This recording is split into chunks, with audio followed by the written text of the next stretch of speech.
और अब बात करेंगे कनेक्टिविटी की। पीएम मोदी का विजन कनेक्टिविटी को आकार देते हुए देश में रोजाना नए कीर्तिमान स्थापित कर रहे हैं। हवाई, सड़क, रेल और जलमार्गों के द्वारा पूरे भारत में विश्वस्तरीय कनेक्टिविटी का जाल बिछाया जा रहा है। दिल्ली में inner ring road, outer ring road के बाद अब तीसरा रिंग रोड का तोहफा दिल्ली वासियों को इसी साल दिसंबर में मिलने वाला है।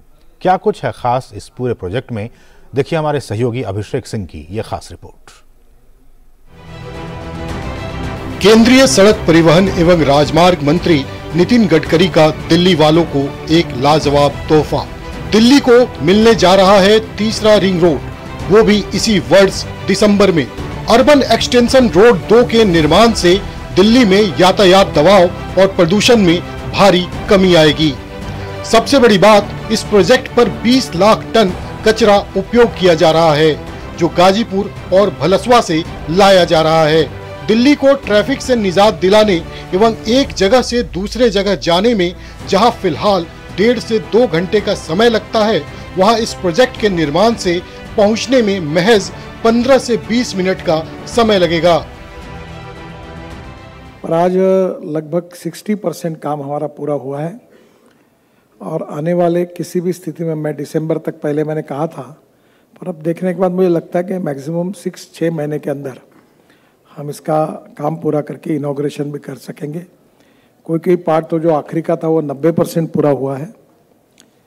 ये रोड के जो डिटेल्स हैं, इसका ये लाइफ लाइन है दिल्ली की, क्योंकि दिल्ली में इसके पहले 2 रिंग रोड बने हैं। इसका प्रॉब्लम सबसे बड़ा ये है कि जो दिल्ली में पंजाब, हरियाणा, उत्तर प्रदेश, राजस्थान, हिमाचल, उत्तराखंड, कश्मीर, जो ट्रैफिक नॉर्थ टू वेस्ट या साउथ जाता है वो दिल्ली के बीच में से जाता है और इसलिए दिल्ली में ट्रैफिक जाम भी है और पोल्यूशन भी है। और फॉसिल फ्यूल के कारण 45% पोल्यूशन दिल्ली का इसी के कारण है। तो इसलिए स्वाभाविक रूप से अब पंजाब, हरियाणा से जो आएंगे, जिनको एयरपोर्ट आने के लिए 2 घंटा लगता था, वो 20 मिनट में आ सकेंगे।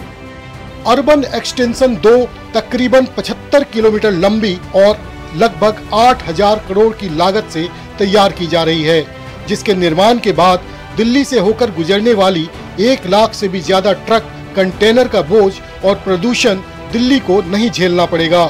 इस परियोजना का 5 चरणों में निर्माण किया जा रहा है। ये प्रोजेक्ट पश्चिमी दिल्ली को सीधे द्वारका एक्सप्रेसवे से जोड़ेगी, जो मुंबई तक जाएगी।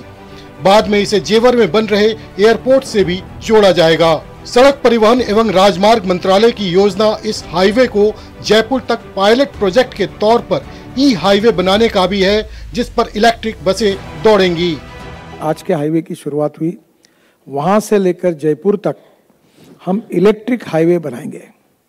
ये जो इलेक्ट्रिक हाईवे का मतलब ऐसा है कि इस पर electric bus, electric double decker bus, electric truck, जैसे रेलवे केबल लगाकर इलेक्ट्रिक की जाती है, वैसे दोनों साइड में लास्ट जो हमारा ये है लेन है, उसमें हम इलेक्ट्रिक का केबल डाल के ये इलेक्ट्रिक हाईवे, ई हाईवे बनाने का भी हम प्रयास कर रहे हैं।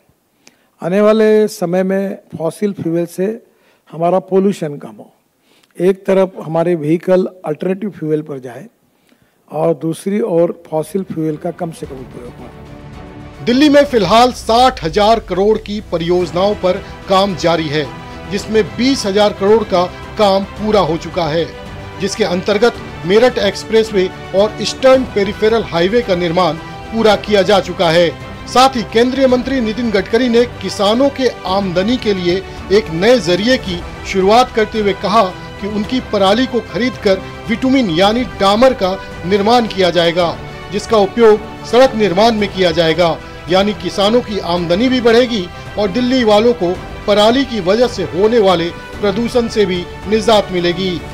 मंत्रालय की योजना आने वाले 2 वर्षों में दिल्ली के गाजीपुर और भलसवा में स्थित कूड़े को सड़क योजनाओं में उपयोग कर पूरी तरह से समाप्त कर देने का है। Abhishek Singh, DD news, Delhi.